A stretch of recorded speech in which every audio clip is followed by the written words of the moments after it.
Hello, नमस्कार।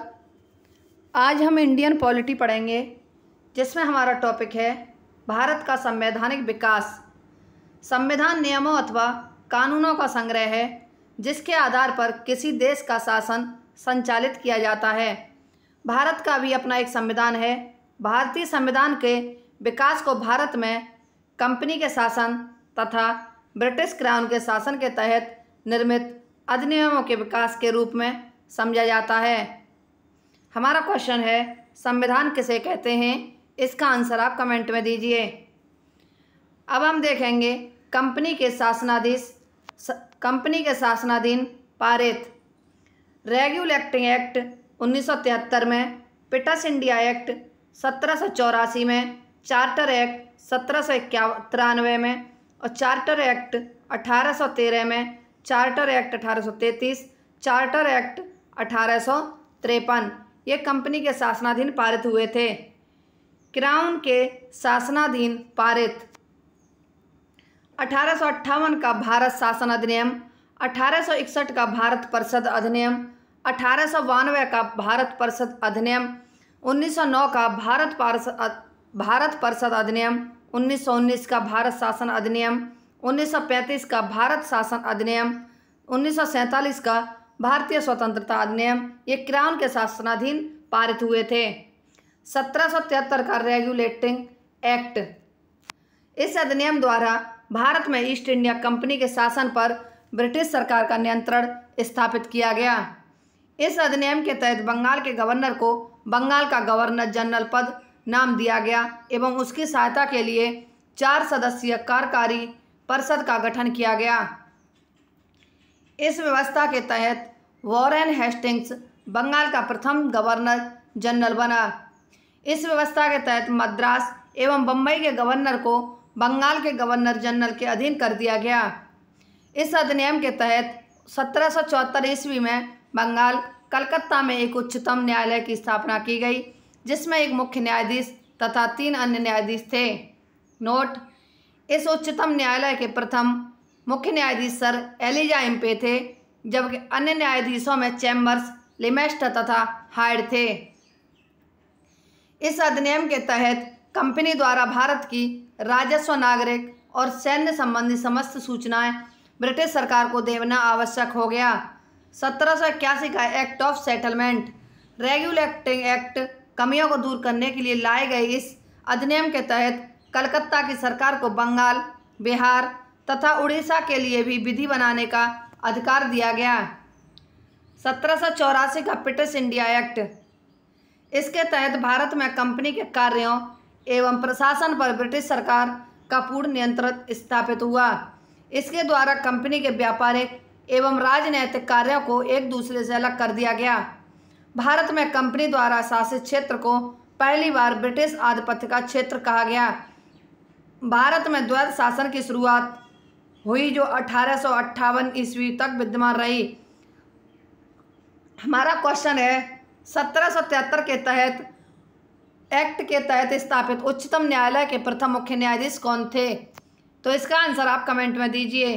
Company के वाणिज्य संबंधी मामलों की देखरेख के लिए निदेशक मंडल बोर्ड ऑफ डायरेक्टर्स को अनुमति मिली, जबकि राजनीतिक मामलों के लिए एक नियंत्रण बोर्ड ऑफ कंट्रोल का गठन किया गया। भारत के प्रथम या अंतिम गवर्नर जनरल और general viceroy Robert Clive, Warren Hastings और लॉर्ड विलियम बेंटिक। 1813 का राजलेख, इसके तहत कंपनी के भारतीय व्यापार के एकाधिकार को समाप्त कर दिया गया। हालांकि कंपनी को चीन से व्यापार का तथा कंपनी का भारत में चाय के व्यापार का एकाधिकार जारी रहा। इस अधिनियम के तहत भारत में शिक्षा के विकास एवं विस्तार के लिए 1 लाख रुपए प्रति वर्ष की व्यवस्था की गई। हमारा क्वेश्चन है, भारत का अंतिम गवर्नर जनरल लॉर्ड कैनिंग था, तो फिर भारत का प्रथम वायसराय कौन रहा होगा? कलकत्ता, बम्बई और मद्रास की सरकारों द्वारा बनाई गई विधियों का ब्रिटिश संसद द्वारा अनुमोदन किया जाना अनिवार्य बना दिया गया है। 1833 का चार्टर एक्ट, इसके द्वारा कंपनी के चीन से व्यापारिक अधिकार समाप्त कर दिए गए। भविष्य में उसे केवल राजनीतिक कार्य ही करने थे। बंगाल के गवर्नर जनरल को भारत का गवर्नर जनरल बना दिया गया। गवर्नर जनरल की परिषद में एक विधि सदस्य चौथे सदस्य के रूप में अर्थात सर्वप्रथम में कार्य शामिल किया गया। इसके तहत दास प्रथा को कानून के खिलाफ घोषित किया गया तथा 1843 में इसे कानून बनाकर समाप्त कर दिया गया। इस एक्ट के तहत कानून बनाने की शक्ति का केंद्रीकरण कर दिया गया। राजलेखी धारा 87 के अनुसार कोई भी भारतीय केवल धर्म, जन्म स्थान, वंश तथा वर्ण के आधार पर सरकारी सेवा के लिए अयोग्य नहीं समझा जाता था। गवर्नर जनरल को एक विधि आयोग नियुक्त करने का भी प्राधिकार दिया गया। 1853 का राजलेख, इसके द्वारा कार्यपालिका तथा विधायी शक्तियों को पृथक करने का एक निश्चित कदम उठाया गया। इस व्यवस्था के तहत भारत के वर्ष के लिए एक पृथक विधान परिषद की स्थापना की गई। 1858 का भारत शासन अधिनियम, 1857 के प्रथम स्वतंत्रता संग्राम के उपरांत ब्रिटिश सरकार द्वारा 1858 का भारत शासन अधिनियम पारित किया गया। इस अधिनियम को act for the better government of India के नाम से भी जाना जाता है। इस अधिनियम द्वारा कंपनी का शासन समाप्त कर दिया गया तथा भारत का शासन प्रत्यक्ष रूप से महारानी के अधीन आ गया। 1784 के ब्रिटिश इंडिया एक्ट द्वारा लागू द्वैध शासन प्रणाली समाप्त कर दी गई।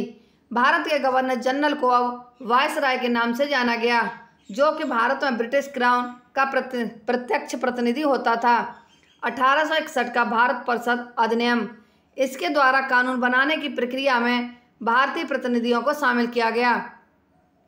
नोट, 1862 में लॉर्ड कैनिंग द्वारा 3 भारतीयों, बनारस के राजा, पटियाला के महाराजा और सन दिनकर राव को विधान परिषद में मनोनीत किया गया।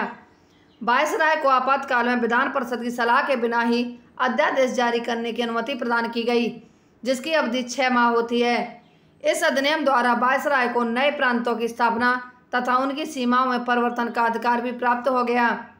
वायसराय को प्रांतों में विधान परिषदों की स्थापना की शक्ति प्रदान की गई।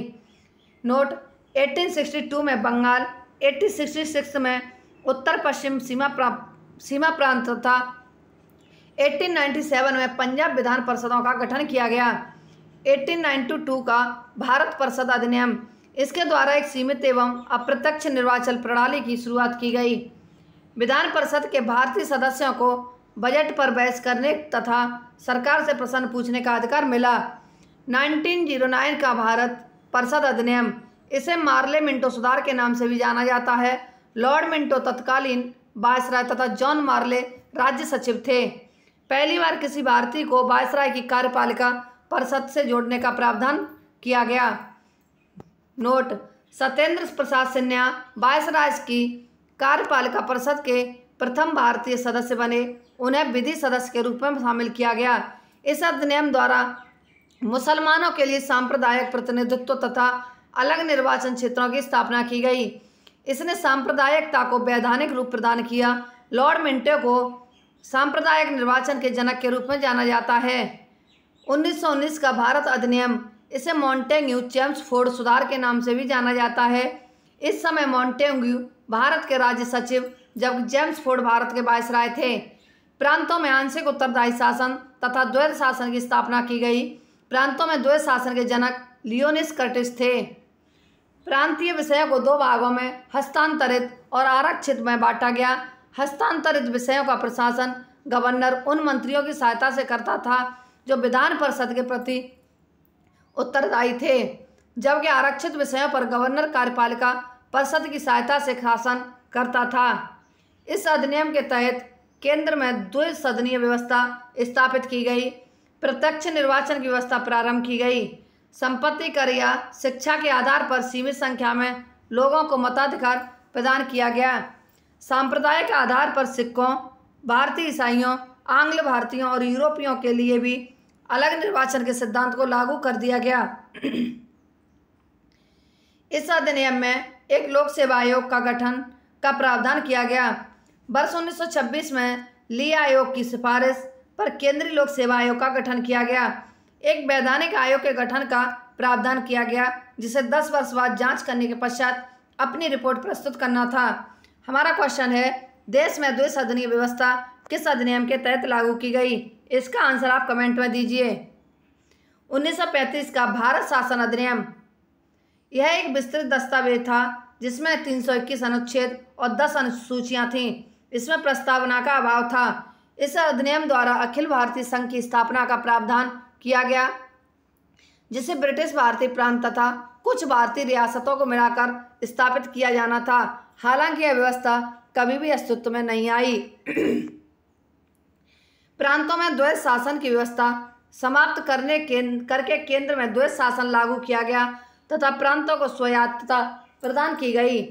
कुछ प्रांतों में द्विसदनात्मक व्यवस्था की गई।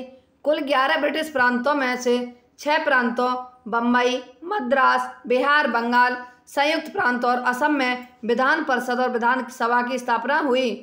इस अधिनियम के तहत वर्ष 1937 में एक संघीय न्यायालय की स्थापना की गई। इसने भारत शासन अधिनियम 1858 द्वारा स्थापित भारत परिषद को समाप्त कर दिया। इस अधिनियम द्वारा बर्मा को ब्रिटिश भारत से पृथक कर दिया गया तथा 2 नए प्रांत सिंध और उड़ीसा का निर्माण हुआ। देश की मुद्रा और साख पर नियंत्रण के लिए भारतीय रिजर्व बैंक की स्थापना की गई। लगभग 10% जनसंख्या को मताधिकार प्रदान किया गया।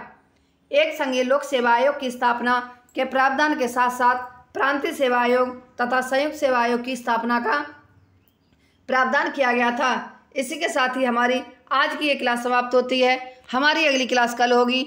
यदि हमारी ये वीडियो आपको पसंद आती है तो हमारे चैनल को लाइक, सब्सक्राइब, शेयर व कमेंट अवश्य कीजिए। धन्यवाद।